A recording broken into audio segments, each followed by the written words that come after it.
What's the hardest thing about writing? Well, it's getting started. Maybe you're having a hard time coming up with a story idea, or you're stuck on where to take your story next. If you want a way into a story or a way through, I have 9 story starters to help you. This free PDF is full of story seeds and prompts to get you going. To download your 9 story starters, go to nancypanuccio.com/start. That's Nancy with an I, Panuccio with 2 C's, nancypanuccio.com/start. Whether you're a football fan or not, the Super Bowl ads are often works of storytelling art. On today's episode of Writer Unleashed, we'll unwrap 3 storytelling techniques we can learn from our favorite Super Bowl ads and apply them directly to our stories. Stay tuned.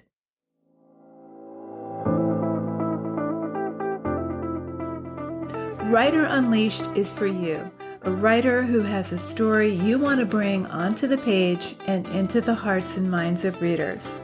I'm Nancy Panuccio, writer, editor, and writing coach.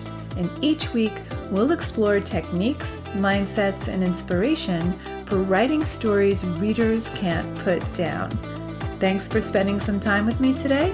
Now let's begin.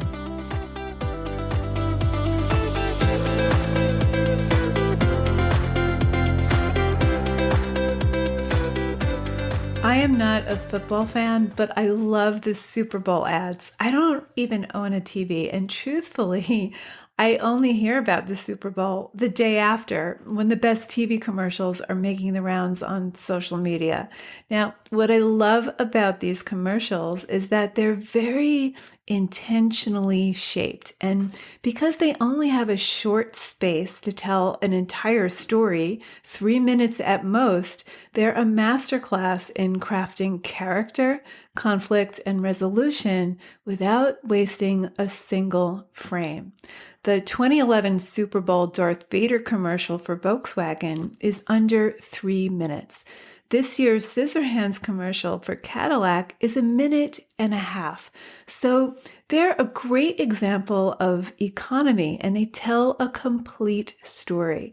So in the Darth Vader Volkswagen commercial, for example, we see a young kid walking through his house dressed as Darth Vader, trying to move various objects, a doll, his dog, and finally a sandwich in the kitchen, just using the power of his hands without touching anything. So dad comes home, he comes into the kitchen, the kid is already outside in the driveway trying his Jedi moves yet again. Now this kid is determined. Now dad and mom are watching from the kitchen window. And so dad turns on the car's engine with his remote from the kitchen, and the kid finally gets the vindication that he's been seeking from the very first shot. So with this year's Scissorhands commercial, in that 1.5 minutes, we see how Edgar Scissorhands are both a superpower and his greatest obstacle, and how he finally rides off into the sunset, vindicated and free and glorious. So here are 3 things we can learn from these commercials about storytelling and apply them to your story right away. Number 1, start with the end in mind. Now, great commercials start with a solution or the value of their product, the solution to a particular problem. So Cadillac is all electric and it has hands-free driving.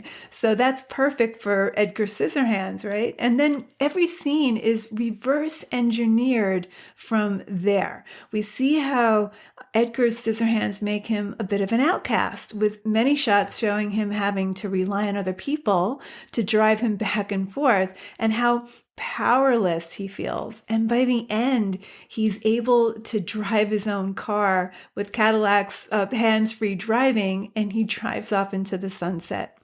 So it starts with the end in mind and then reverse engineers from there. Story is all about character journey. Now, there's a relationship between the beginning of your story and the end. Your character comes into the story already wanting something beyond reason. So by the end of the story, he either gets what he wants or he doesn't. But his goal is thwarted by obstacles. And every scene, every chapter is either going to move him closer to his goal or further away, but it's going to dramatize that desire. Now, this doesn't mean that you need to have your end fleshed out or your beginning fleshed out at the outset. Often, beginnings and endings are discovered and refined during the writing process while we're rewriting, while we're revising. They don't have to be invented so much as realized during the writing process and then to be continually refined. You can go back and forth between your beginning and your end, but ideally, your end and your beginning have a relationship. So all you really need to know when you're writing your early drafts is whether your character will get what he wants or not by the end, and then create scenes that dramatize your character's desire. Number 2, set up the conflict early on. Know what your main character wants and know what's getting in his or her way.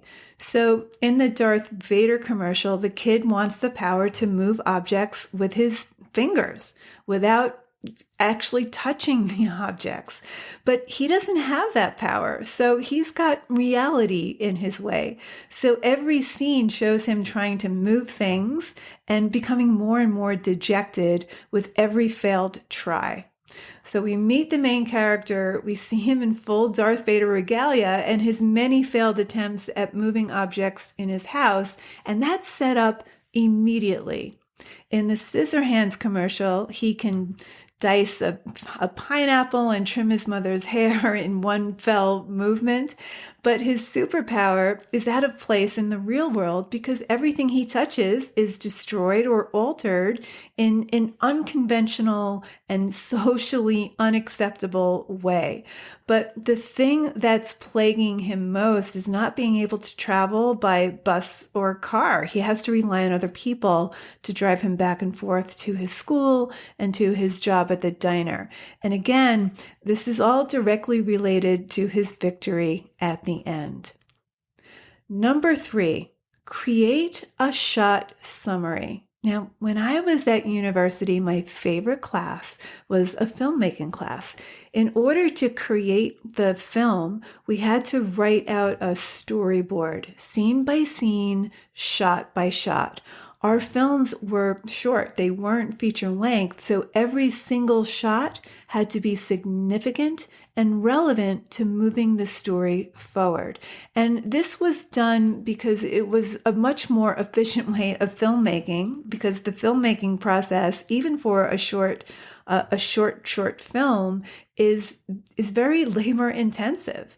So this helped keep the film focused with no extraneous scenes, and it led the audience through the story without meandering into backstory. So the present scene had to show the character's situation, the desire, and the conflict very early on, usually in the first shot or at least the first few shots. We didn't have time to waste. And really, this film class was a great exercise in the economy of storytelling. Now, feature film directors also use a storyboard. So here's what you can do with your work in progress, whether it's your short story, your novel, or your memoir. Write out a shot summary, image by image, shot by shot, scene by scene, chapter by chapter. Now, the purpose of composing a shot summary is that you can see exactly what's on the page so that you're aware of what's actually happening on the page instead of what you think is happening. You want to set down what the viewer, the reader, would see. So let's take the Scissorhands commercial shot by shot and see how intentional every single shot is. So in shot 1, we see the house, the pink house with the narrator, his mother, telling us this is the story of a boy with scissors for hands. In shot 2, we see Mom in the kitchen. She's blending fruit. It's morning. She's calling to her son Edgar to get up because he's running late. Shot 3, we see the alarm clock, and then we see the close-up of the scissor hands coming down to turn it off. In shot 4, Edgar comes into the kitchen. He slices and dices a pineapple with his hands. He trims his mom's hair. And in shot 5, we see Edgar on the bus. He pulls the bell cord for his stop, and in doing that, of course, destroys the entire cord. So he slices it, and there's just no way to touch anything without destroying it. In shot 6, he enters his classroom late. He passes the teacher's desk, and the magnets that his teacher is using to teach the class, it looks like a science class of some sort.